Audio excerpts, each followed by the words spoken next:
Bonjour, c'est Sophie du blog mamanradieuse.com. Bienvenue dans cette vidéo. Aujourd'hui, je réponds à votre deuxième question qui est: est-ce qu'un sein ayant déjà eu une crevasse sera plus fragile lors d'un deuxième allaitement? Et oui, les crevasses d'allaitement sont une des plus grandes appréhensions des mamans. Alors dans cette vidéo, nous allons voir ensemble ce que vous pouvez faire pour les éviter.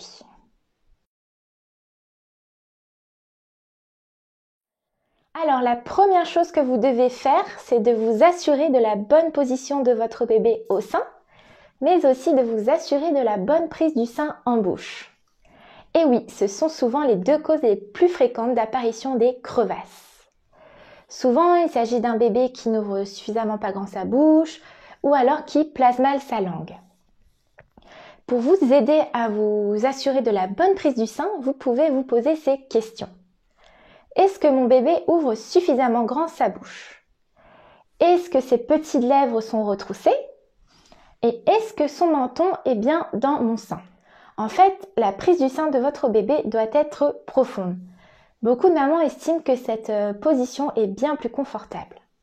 Je vous mets une petite photo afin que vous compreniez bien de quoi je parle. Ensuite, posez-vous ces questions. Est-ce que mon enfant est bien positionné? C'est-à-dire, est-ce que sa tête est bien alignée avec son épaule et sa hanche? Est-ce que son corps est suffisamment plaqué contre le mien? Alors, la deuxième chose que vous devez vous assurer, c'est de vérifier que votre bébé n'ait pas de particularité anatomique. Il existe différentes particularités qui expliquent le problème de succion chez le bébé. Par exemple, ça peut être un problème de frein, un problème de mâchoire, un problème de palais. Certains enfants peuvent même avoir un torticolis, ce qui empêche donc le bébé de tourner la tête correctement et donc de téter efficacement. En fait, quel que soit le problème, le pédiatre vous orientera vers le spécialiste. Le tout, c'est de pouvoir détecter le problème rapidement. Car bien trop souvent, il existe encore des freins détectés très très tard. Par exemple, il n'est pas rare d'entendre une maman dire bah voilà, mon bébé a 5 mois et on vient lui détecter un problème de frein. Bon, ce qui à mon sens n'est pas tout à fait normal de la part du pédiatre de détecter un frein si tard. Alors la troisième chose que vous devez vérifier, c'est l'utilisation correcte du matériel. Malheureusement, j'ai rencontré quelques mamans qui me disaient que le tire-lait leur faisait mal et elles se demandaient si c'était normal. Eh bien, sachez que le tire-lait ne doit pas vous faire mal. Si c'est le cas, c'est que le matériel n'est pas adapté pour vous. Et d'ailleurs, c'est de même pour les tétrelles. Les tétrelles ne doivent pas frotter. Si c'est le cas, c'est qu'elles sont probablement de la mauvaise taille. Alors, je ne peux que vous encourager à avoir du matériel adapté pour que votre allaitement se passe bien. Alors, la quatrième chose importante, c'est de ne pas avoir une hygiène excessive. Et oui, si vous lavez trop fréquemment vos seins, donc que ce soit avant la tétée, après la tétée, eh bien, vous risquez de les fragiliser. C'est de même si vous utilisez des produits agressifs ou si vous les séchez au sèche-cheveux par exemple. Est-ce que vous savez pourquoi?